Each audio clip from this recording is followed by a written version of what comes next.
I'm going to teach you guys the classic pass. Now this is definitely one of the harder moves in card magic or sleight of hand, but it really is just a beautiful, beautiful move. You know, when I think about sleight of hand, this is the first move that comes to mind. There's just so much you can do with it, and it's really fun to practice. So what is a pass? Basically, a pass is a way in which you can cut the deck of cards invisibly, or almost invisibly, I should say. There usually will be a tiny flash, but it's practically invisible. Now that might sound kind of boring, but if you think about it, that enables you to do a lot of crazy things. You know, you can use it as a card control. You can use it as a color change. You can make a card appear. You can make a card disappear. You can use it as a false cut. You can use it as a force. There's just so many things you can use it for, and I'll make a separate video later on explaining those different applications with the move. But for now, I'll just explain to you the mechanics of the move. So if you want to see a demonstration at a proper angle, I put up a video a while back on my other channel just demonstrating the pass, so you can check out a link here. I'll start off by saying that there's two main categories of passes. Okay, so there's the classic pass, and then there's the Herman pass.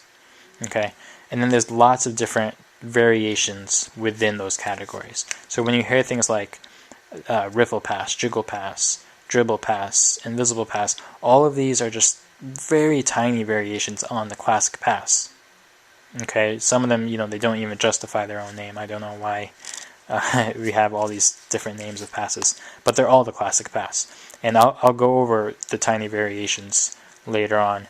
And then when you hear things like the turnover pass, the spread pass, the midnight shift, these are all variations on the Herman pass. Okay, and the difference between those two categories is the classic pass is where you're secretly moving the top packet to the bottom, and the Herman pass is where you're moving the bottom to the top. Okay, so let's go over the classic pass now. So here's an exposed view from the back and in slow motion of what that looks like. Okay, so it looks very simple, but there's a lot of things that you need to consider when doing this. Start with, you know, the deck in your left hand, and you're going to get a break, but not, you know, your standard pinky break. You're actually going to stick pretty much your whole first joint of your pinky into that break. Okay, but from the front you can't see that. It's just a giant break from the back. Your two fingers are going to be here. Your first finger is going to be curled around the front edge of the deck, and your thumb, you know, normally you rest like this, but for the pass it's going to be curled around like this. So you're really giving the deck kind of a death grip. You come over with your right hand, and you're only going to grip the bottom packet. Okay, so you might be contacting the top packet, but you're not applying any pressure there. You're only gripping the bottom portion. Okay, now when I do this, I rest my first finger on top like this. I just think that looks a little more natural. But if you're just starting out, use all four fingers at the front edge, just like that. Now, here's what's going to happen. You're going to grip this top packet between these three fingers. 1, 2, 3. You're going to be pushing down with these two fingers, your middle and ring finger, and you're going to be pushing up with your pinky. Okay? So you're really gripping that top packet quite tightly. You're gripping the bottom packet with your right hand. And now what you're going to do is you're going to use those left three fingers to slide the top packet to the right. Okay?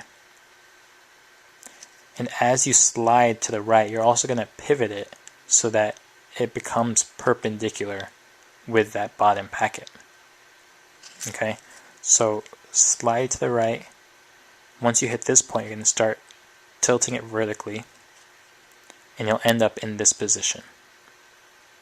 Okay? From there, you're going to bring it down a bit, and then you're going to fold that packet back in and square it underneath the deck. Okay, so you just need to practice this motion over and over again, and you will develop a muscle memory, or I should say not a muscle memory, but you'll develop muscle memory, and then eventually you won't have to think about it anymore. Now, some things that you want to be careful about is you don't want to make too much noise, okay? So when you're doing this, you don't want these packets to be scraping against each other and making a loud audible noise. You want to keep the packets isolated so that they don't come in contact with each other during the move, okay? So just practice this slowly.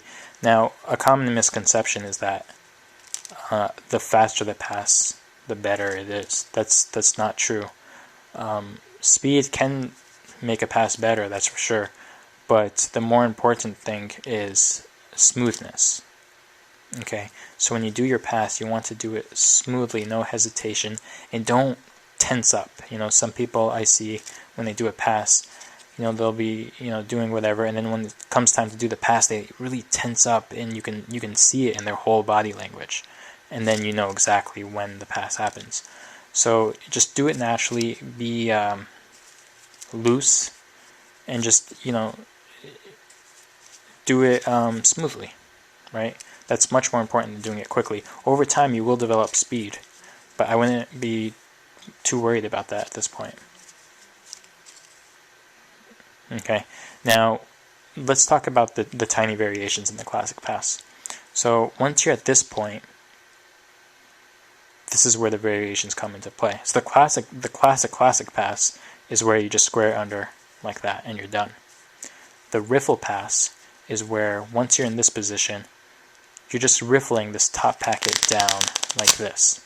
So you're doing the pass under the guise of riffling the pack. Okay.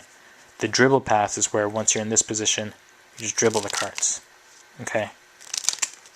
What else is there? The jiggle pass is where once you're in this position, you kind of just jiggle the cards. So they're all just different gestures that you're using to cover the pass.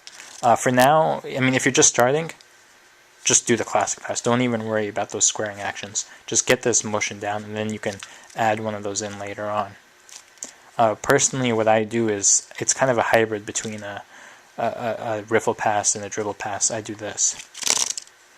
So I'm only riffling at the back end with my thumb. It's not really a dribble, it's not really a riffle. The other important thing is how to cover the pass. Okay, and one thing that really helps with that is this rocking motion. Okay, it won't help cover it at this angle, but for the people in front of you, if you do this rocking motion when doing the pass, it really helps reduce that flash. And so how this works is, you come up, and you do this under the guise of squaring the deck. You come up like this, so you're showing them just the short edge, the short front edge of the deck. Then as you come down, that's when you do your pass. Okay, and as you come down, what you're doing is you're really just tilting that back, the back of this card to them. Okay, so you're just showing them the back of this card, and that really covers the pass very well, because you tilt your whole thing forward as you're doing it. So there's some tips for you guys on the classic pass. Like I said, it's going to take a lot of practice. I wish you luck. Practice makes perfect. Practice is perfect. You can do it. Take care, you guys. Bye.